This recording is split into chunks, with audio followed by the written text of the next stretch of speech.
La radio du Salon de la Radio 2016. Génération Jeune Talent. Bonsoir Guillermo, si tu peux te présenter en quelques mots. Donc Guillermo Guise, oui, je travaille sur la RTBF qui est c'est une institution publique dans laquelle le garçon qui s'exprimait juste avant travaille également, mais je travaille sur une chaîne qui s'appelle La Première, entre autres où je fais des chroniques dans une émission qui s'appelle Entrée sans frapper, qui est une émission de culture du matin, et dans une émission politique qui s'appelle Matin Première, dans laquelle j'ai aussi également une chronique politique. Voilà, moi je viens du stand-up à la base, donc j'ai été rapatrié sur les antennes de la RTBF assez gentiment par des gens qui ont eu la gentillesse de bien vouloir m'accueillir. Et voilà, maintenant j'y fais de temps en temps des chroniques culture, enfin pas de temps en temps, 2 fois par semaine des chroniques culture et des chroniques politiques. Ok, j'avais cru comprendre autre chose parce que quand on termine pas ce genre de mots, mais c'est pas grave. Guillermo Guise, tout de suite. Acteur porno ou... Non, on sait jamais. Guillermo Guise de la RTBF, tout de suite, qui a 2 minutes pour vous convaincre. Oui, donc comme je suis belge, je vais vous parler de complètement autre chose que de la Belgique naturellement. On va parler grande culture, chers amis, et plus précisément de ce chef-d'œuvre qu'est Madame Bovary. Grosse excitation, je vois ça dans les yeux. Alors naturellement, je ne l'ai pas lu. Madame Bovary, c'est comme la Bible ou le Code civil. On voit tous de quoi ça parle, mais on s'est tous arrêtés à la page 11. Pourquoi, me direz-vous ? Eh bien, parce qu'on nous dégoûte trop tôt de ce chef-d'œuvre, trop dense, trop riche, trop complexe, apparemment. Et quelque part, c'est triste, parce que j'adore Flaubert, la comédie humaine, Les Misérables, J'accuse, que du gros sel, que de l'indélébile, que du long en bouche, sans compter que Flaubert, c'est vraiment la jeunesse de ma jeunesse, c'est Téléphone, Un autre monde, la bombe humaine, enfin voilà. Trêve de bide, je vais avancer, donc je n'ai pas lu, mais je peux vous faire un résumé de résumé. Flaubert nous conte l'histoire d'Emma Rouault, une jeune femme campagnarde et romantique qui décide d'épouser Charles Bovary, un officier de santé au sex-appeal de Planchapin. Un officier de santé, c'est une sorte de médecin, mais qui serait sorti de sa promotion avec 11 sur 20. L'équivalent d'un cuistot chez Flunch, plus ou moins, grosso modo. Volontaire, gentil garçon, mais tu lui confies pas l'accouchement de ta grande sœur. Emma, elle le sait. Elle épouse donc Charles, comme on s'attaque à une pizza docteur ou de Caire, oignon épinard, avec un optimisme modeste et vite siphonné par la dure réalité de la gastronomie industrielle.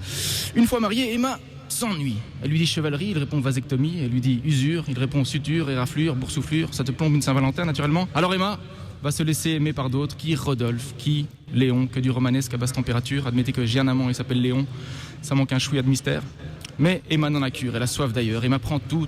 Elle s'est après un Jean-Pierre Castaldi en tricycle et en côte de maille. Tout, je vous dis peu lui importe pourvu qu'elle s'échappe de sa morne couche. À qui la faute ? Me direz-vous si vous êtes encore éveillé ? Eh bien, la faute, comme on s'en doute et comme d'habitude, à l'éducation nationale. Je m'explique. Comme bien des adolescentes de son âge, Emma s'asperge l'imaginaire à l'eau de rose, dévorante et dévorante encore. Toutes les bluettes romantiques qui lui passent par la main, Twilight et compagnie, tu me le cites, elle l'a lu, une machine, c'est du 2 pages à la minute. C'est du 2 pages à la minute, sauf qu'Emma passe à côté du seul roman qui aurait dû lui mettre la puce à l'oreille, le seul roman qui aurait pu la persuader de répondre non merci, ça ira tout. J'ai ce qu'il faut. Quand Charles Pizza Haut de Cœur lui faisait la cour mollement, et ce roman, chers amis, c'est évidemment Madame Bovary. Eh oui, car dans son plus grand malheur, elle n'a pas lu Madame Bovary. C'est con, mais ça change la vie. Comme moi, elle s'est arrêtée à la page 11 parce qu'on lui a imposé Madame Bovary trop tôt, trop jeune à l'école et on l'a dégoûtée. Résultat, elle doit se taper Jean-Pierre Castaldi et ça c'est gai pour personne. Demandez à Rémi Castillo. Et sur ce, bonne soirée les amis et bonne lecture.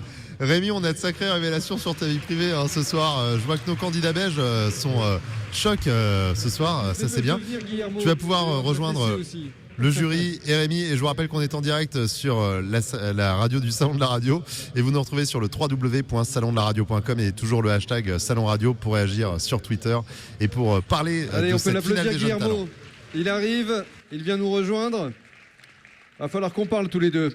Bien, donc s'il y a des questions à Guillermo Guise, tout d'abord Frédéric Courtine, Média Beating A2PRL. Oui, bonsoir, tu nous as dit que tu venais du stand-up. Ouais. Si tu avais le choix, et en tout cas si tu étais obligé de choisir, tu choisirais quoi ? La scène, la radio ? Si tout d'un coup il y avait un décret qui disait qu'on pouvait faire une chose dans sa vie, Absolument. le stand-up. Et pourquoi ? Parce que le contact avec le public est quand même différent et que c'est assez gratifiant d'avoir un vrai contact avec les gens. Après, si je dois échelonner, la radio vient directement après, vraiment. Plus que la télé encore, parce que je fais pas mal de télé en Belgique aussi. Mais c'est vraiment la radio comme média, on va dire, que je préfère faire. Et tu as aussi fait de la presse écrite. Oui, tout à fait. Je suis journaliste à l'origine, donc je viens de la presse écrite. J'ai travaillé dans pas mal de magazines et de journaux en Belgique. Et voilà, maintenant je fais des chroniques humoristiques sur les chaînes publiques belges. Une deuxième question, Claude Esclatine, France Bleu. Guillermo, quand est-ce que tu quittes la radio en Belgique et tu viens faire des exploits en France, en télévision ou en radio, public ou privé? Quel était le premier mot de votre question? Quand est-ce que tu viens? Ah, quand? Quand Quand le bon vouloir français, la légendaire hospitalité française m'accueillera sur ces chaînes, ce qui n'est pas encore le cas. Donc pour le moment, je fais mes petits trucs de mon côté en Belgique. Et puis pour le moment, ça me va très bien. Après, on verra. Et je souhaite un jour, évidemment, pouvoir grandir dans le métier. Voilà, naturellement. Une troisième question, Marc Choquet. Bravo, déjà. Très sincèrement, j'ai beaucoup aimé. Là, vous êtes au salon de la radio. Si vous êtes qualifié au salon du stand-up, vous ferez de la radio ou pas? Non, mais je fais de la radio. C'est mon métier aussi. Donc, ouais, je vous laisse le bénéfice de la blague pour un petit temps encore. Oui, c'est bien. Vous voulez profiter pendant 15 secondes? C'est parfait. C'est parfait. Il est très bon. Non, c'est drôle. Voilà, mais non, Merci. j'adore ça. Ok, bravo. Merci beaucoup. Guillermo Guise. La radio du Salon de la Radio 2016. Avec Broadcast Associés, Open Radio, Maxillaire A2PRL. et lesvoix.fr.